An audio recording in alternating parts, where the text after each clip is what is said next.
Hi, I'm Hugh, and welcome to the Shropshire Kitchen Garden. Welcome also to the Shropshire Virtual Show. Now what I'm going to show you shortly is my vegetable patch, my kitchen garden. This is something I've been doing for years. I grew up watching my father and my grandfather doing this. It's such a wonderful thing to do. I have a very busy job. I'm a corporate finance partner with Aaron Partners in Shrewsbury. When I come back from a hard day's work in the office, it's great to get in touch, in tune with nature, in tune with the seasons and the environment. So let's go and have a look.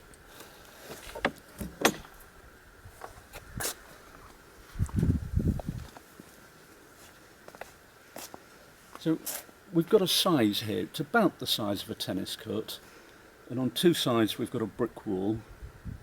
Now because they're south facing and west facing, they get the afternoon and the evening sun. And behind us we've got this tall yew hedge, and we've also got a laurel hedge. Now, the wonderful thing about those is it helps create a microclimate in here. It protects the area from wind.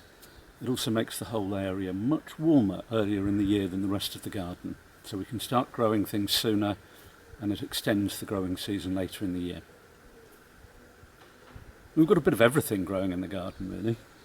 In this bed we've got parsnips. We'll be enjoying those in the winter.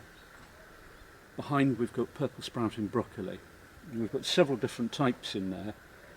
We've got the very first ones just beginning to go now. And we should get enough of those to keep us going through most of the winter. In the second main bed we've got some kale, we've got spinach, we've got marigolds here. Now I've planted marigolds. Further down the garden you'll see that I've planted borage. I'm very keen to make sure that we get some good plants that attract pollinators, bees and the like. I help them with their food, they help me with my food. We've got sweet corn, and we'll be eating those probably late August, the first ones of those, through till the end of September. Down towards the end of the bed we've got asparagus. Now, we've been having spears of asparagus from about mid-April to about mid-June, but at this time of the year I've allowed the plant to grow up. It's almost like a solar panel. It's developing its own energy and putting that back down into the roots. So next year we'll get a good harvest. Beyond we've got strawberries. They're finished for the year now, so we're just beginning the tidy up, the clear up. In this big bed we've got the last of the new potatoes, and half of this bed has been covered in potatoes, and we've been eating those now for about 2 months. And behind we had onions, garlic, shallots. They've been harvested and they're drying for the winter. And so I've started planting out now some winter crops. We've got the first few leeks, we've got some swedes, we've got cauliflower and Savoy cabbage. Behind that you'll see we've got the polytunnel, so let's go and have a look at that. So the polytunnel, this has been a new venture for me this year. We've not had a greenhouse here, but I put this up in the spring and it's made a massive difference, it really has. In here I've got cucumbers. You can see we've got some nice ones there beginning to develop. But also down at the bottom here, there's one ready for harvesting.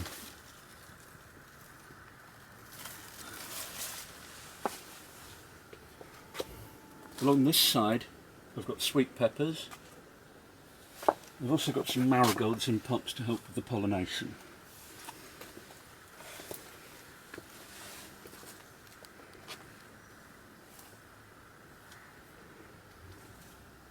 Aubergine plants here.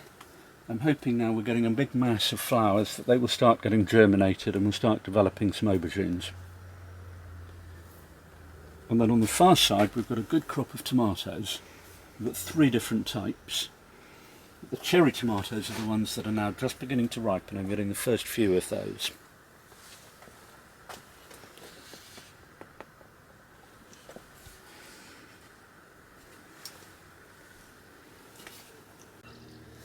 Now, a large part of the kitchen garden is its productivity, but that's not the only thing. It's also something beautiful to look at and a nice place to spend time in. past that it's the centrepiece, the sweet peas. Absolutely wonderful mass of flowers, and the smell, and I wish I could share the smell with you, it's just so potent. Thank you for watching me in the Shropshire Kitchen Garden. I hope you've enjoyed it. I hope you enjoy the Shropshire Virtual Show, and I'm really looking forward to seeing some of your gardens entered into the competition. Goodbye.